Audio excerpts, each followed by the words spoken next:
हमारे देश के पढ़े लिखे ब्राह्मण युवकों को भी अपने गोत्र, वेद, उपवेद, शाखा सूत्र आदि की पूरी जानकारी नहीं है, किंतु अधिकांश ब्राह्मण युवकों में यह जिज्ञासा है कि गोत्र, प्रवर, शाखा, सूत्र इत्यादि क्या है, इसकी परंपरा क्यों और कैसे पड़ी, हमारे पूर्वज पहले कहाँ रहते थे या हम किस स्थान के मूल वासी हैं, इत्यादि बातें जानने की कभी कभी इच्छा उत्पन्न हो जाती है। उन जिज्ञासु ब्राह्मण युवकों की जिज्ञासा को तृप्त करने के लिए श्री अमित अग्रवाल जी द्वारा लिखे गए ब्राह्मण गोत्रावली नाम की पुस्तक को आधार बनाकर मैं आप लोगों को ब्राह्मण की उत्पत्ति से लेकर गोत्र, प्रवर, गण आदि के बारे में इस ब्राह्मण गोत्रावली सीरीज में बताऊंगा। दोस्तों, पुराणकर्ताओं ने भारत में बसे ब्राह्मणों को विंध्य पर्वत के उत्तरवासी और विंध्य पर्वत के दक्षिणवासी कहकर दो भागों में विभाजित कर दिया और उनका नाम क्रमशः गौड़ तथा द्रविड़ रखा। विंध्य पर्वत के उत्तर दिशा, जो आज का उत्तर भारत कहा जाता है, उस जगह रहने वाले ब्राह्मणों को गौड़ ब्राह्मण, जिन्हें हम उत्तर भारतीय ब्राह्मण के नाम से भी जानते हैं, और विंध्य पर्वत के दक्षिण में, जो आज का दक्षिण भारत कहा जाता है, वहां रहने वाले ब्राह्मणों को द्रविड़ भारत और वर्तमान के दक्षिण भारतीय ब्राह्मण, उत्तर भारत और दक्षिण भारत के विभिन्न क्षेत्र विशेष में रहने के कारण दोनों ही भागों के 5-5 भाग हो गए। जैसे उत्तर भारत के गौड़ ब्राह्मणों में सरस्वती नदी के आसपास रहने वाले ब्राह्मण सारस्वत, कन्नौज के आसपास के क्षेत्रों में रहने वाले ब्राह्मणों को कन्याकुब्ज, मिथिला में रहने वाले को मैथिली और अयोध्या के उत्तर सरयू नदी से पार रहने वाले सरयू पारीण, उड़ीसा में रहने वाले उत्कल तथा शेष भाग में रहने वाले गौड़ कहलाए। इसी प्रकार दक्षिण भारत के द्रविड़ ब्राह्मणों को क्षेत्रीय आधार पर 5 भागों में विभक्त किया गया है। जैसे कर्नाटक में रहने वाले कर्नाटक ब्राह्मण, आंध्रा में रहने वाले तैलंग ब्राह्मण, महाराष्ट्र में मराठी, गुजरात के रहने वाले गुर्जर ब्राह्मण तथा शेष भाग में रहने वाले द्रविड़ कहलाते हैं। आशा है आज के इस वीडियो में दी गई जानकारी से आप जैसे जिज्ञासु व्यक्ति की जिज्ञासा कुछ हद तक शांत होगी, किंतु ब्राह्मणों का ऋषि गोत्र सागर की गहराई जैसा अनंत है। फिर भी इसके बारे में पूरी जानकारी के लिए गहराई तक जाना आसान नहीं होगा, लेकिन मेरा पूरा प्रयास रहेगा कि मैं आप सभी लोगों को इसके बारे में गहराई तक ले जा सकूं। मित्रों, आज इस वीडियो को देखने वाले दर्शकों से निवेदन है कि यदि किसी के कुल, गोत्र, प्रवर आदि के निर्णय में विसंगतियां दिखाई दें जो उनकी परंपराओं के विरुद्ध हो, तो कृपया हमें कमेंट करके सूचित करें। अगले वीडियो में उन्हें हम सुधार कर सकते हैं। तो चलिए आज की इस यात्रा को शुरू करते हैं और समझते हैं कि ब्राह्मण कौन है। मनु द्वारा रचित धर्मशास्त्र मनु स्मृति के अध्याय 2 के श्लोक संख्या 119 के अनुसार कहा गया है कि ब्राह्मणस्य तु देहो अयम न उपभोगाय कल्पते विपर्यासे ही जाता नाम न स्यु श्रेयंसी संचया। अर्थात ब्राह्मण का जीवन केवल भौतिक सुख और इंद्रिय भोग के लिए नहीं होता, उसका उद्देश्य ध्यान, तप, संयम, अध्ययन और सेवा के माध्यम से आत्म उन्नति की ओर जाना है। यदि ब्राह्मण भोग विलास में पड़ जाता है तो वह अपने धार्मिक और आध्यात्मिक कर्तव्यों से गिर जाता है और उसके जीवन में श्रेय, पुण्य, मोक्ष, भलाई आदि पुण्य कर्मों का संग्रह नहीं होता है।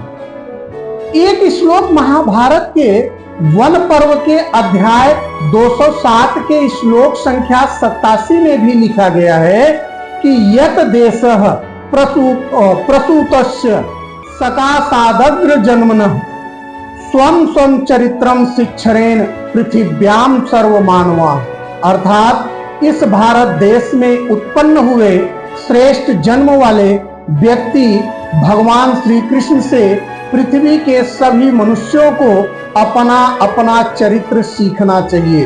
अर्थात भगवान श्री कृष्ण जैसे आदर्श व्यक्तित्व से संपूर्ण मानव जाति को यह सीखना चाहिए कि जीवन में धर्म, विवेक, नीति, साहस और प्रेम कैसे स्थापित किया जाए। यह श्लोक भारतीय संस्कृति, दर्शन और श्री कृष्ण जैसे दिव्य चरित्र की वैश्विक महत्ता को दर्शाता है। एक और श्लोक महाभारत के शांति पर्व के अध्याय 179 के श्लोक संख्या 11 में लिखा हुआ है, जिसका संदर्भ एक सत्य और धर्मनिष्ठ गृहस्थ ब्राह्मण के गुणों को दर्शाता है। येषां सदा वै श्रुतिपूर्णः कर्णाः जितेन्द्रियाः प्राणिवधे निवृत्ता पतिग्रहे संकुचिता गृहास्तते ब्राह्मणः अस्थारयितुं समर्था। अर्थात वे ब्राह्मण वास्तव में महान होते हैं जिनके कान हमेशा वेद, शास्त्र और धर्म की बातों को सुनने में लगे रहते हैं। अर्थात जो सत्संग, ज्ञान और धर्म चर्चा में रुचि रखते हैं, जिन्होंने अपनी इंद्रियों जैसे आंख, कान, जीभ, मन को नियंत्रण में रखा है, यानी जो संयमी और साधनशील हैं, जो किसी भी जीव की हिंसा नहीं करते, अर्थात करुणा और अहिंसा को अपने जीवन में अपनाते हैं, जो बिना किसी जरूरत के किसी से दान या उपहार लेने से बचते हैं, यानी जो आत्मनिर्भर हैं और लोभ से दूर रहते हैं। इसका मूल भावार्थ यह है कि ऐसे ब्राह्मण जो ज्ञान में स्थिर, इंद्रियों पर संयमित, करुणामय और लोभ से रहित हैं, जो केवल स्वयं का ही नहीं बल्कि दूसरों का भी उद्धार करने में सक्षम होते हैं, वे लोगों को धर्म, ज्ञान और सच्चाई के मार्ग पर चलने की प्रेरणा देते हैं। इतना ही नहीं, चरणदासी संप्रदाय के प्रवर्तक, योग साधक संत जीवन लक्ष्य सुधारने हेतु कृष्ण भक्ति के साथ अष्टांग योग पर बल देने वाले स्मरणीय महंत चरणदास जी भी कहते हैं कि ब्राह्मण सोजो ब्रह्मा पिछाने, बाहर जाता भीतर आने, पांचों बस करी झूठ न भाखे, आत्म विद्या पढ़े पढ़ावे, परमात्म में ध्यान लगावे, काम क्रोध मद लोभ न होई, चरण दास कहें बाभन सोई।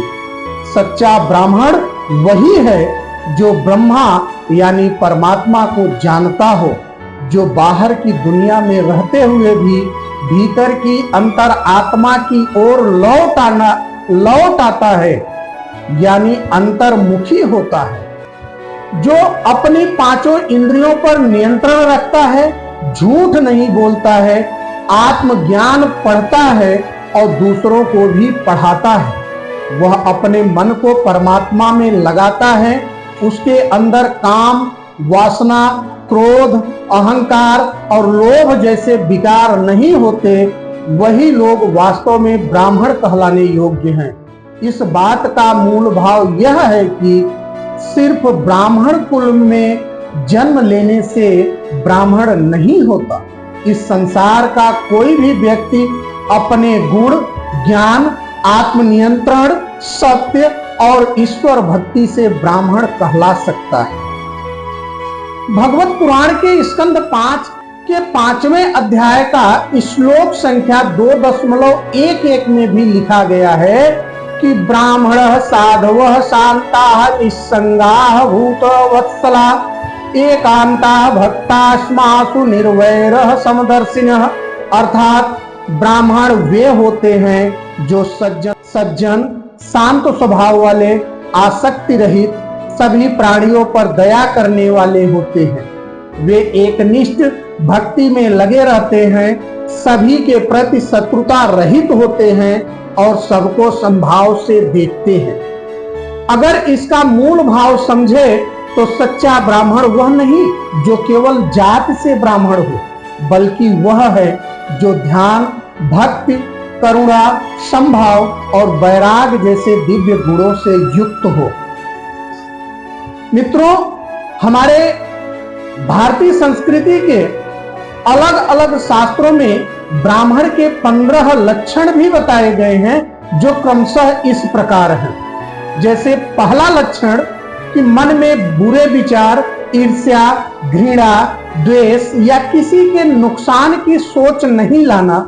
जैसा सोचोगे वैसा ही कर्म बनता है। दूसरा, आंख, कान, जीभ, हाथ, पैर आदि इंद्रियों से कोई गलत काम न करना, जैसे झूठ बोलना, चोरी, लालच आदि से बचना। तीसरा, मन और शरीर को नियंत्रित करके पूजा पाठ, सेवा, सच्चाई और भलाई जैसे धार्मिक कार्य करना। चौथा, सिर्फ खुश होने या दुखी होने की बजाय हर स्थिति में शांत और संतुलित रहना, न ज्यादा फूले न ज्यादा टूटे। पांचवा, दूसरों से प्यार से बात करना, विनम्र रहना, किसी को कठोर शब्दों से दुख न देना। छठा, अपने ज्ञान, धन, ताकत या रूप का घमंड न करना, विनम्रता ही सच्चा गुण है। सातवां है बातों, व्यवहार और जीवन में सादगी और ईमानदारी रखना, दिखावा न करना। आठवां, हर काम में ईश्वर को साथ मानना और यह जानना कि वह हमें देख रहा है और हमारी सोच भावना को जानता है। नौवां, अच्छे बुरे का ज्ञान रखना, अपने कर्तव्यों को समझना और उन्हें सही भावना से निभाना। 10वां, पढ़ना लिखना ही नहीं बल्कि सही सोच और विवेक से जीवन को समझना और दूसरों को भी सही राह दिखाना। 11वां, यह समझना कि कर्मों का फल हमें इस जन्म में या अगले जन्म में अवश्य मिलेगा, इसलिए अच्छे कर्म करते रहना। 12वां, कठिनाइयों में भी धर्म का मार्ग न छोड़ना, अपने मन और इच्छाओं पर नियंत्रण रखना, यही तप है। 13वां, जो हमसे बड़े हैं उन्हें आदर देना और जो छोटे हैं उन्हें प्रेम और सहयोग देना, यही एक अच्छे मनुष्य का लक्षण है। 14, दूसरों की मदद के लिए हमेशा तैयार रहना, बिना स्वार्थ के सेवा करना, चाहे वह माता पिता हो, समाज हो या कोई जरूरतमंद। और 15वां सबसे बड़ी बात बताए हैं कि धन, जाति, रूप, धर्म या भाषा से ऊपर उठकर सभी इंसानों को बराबर समझना, किसी को छोटा या बड़ा न मानना। तो ये रहे ब्राह्मण के बारे में कुछ लक्षण। मित्रों, अगर ये बातें आपको अच्छी लगी हो तो इस वीडियो को जरूर शेयर करें और अन्य लोगों तक इस जानकारी को पहुंचाएं। अगले पार्ट में हम आपको ब्राह्मण की उत्पत्ति से लेकर के इनके अलग अलग शाखाओं के बारे में भी बताएंगे। मिलते हैं अगले वीडियो में। जय हिंद, जय भारत।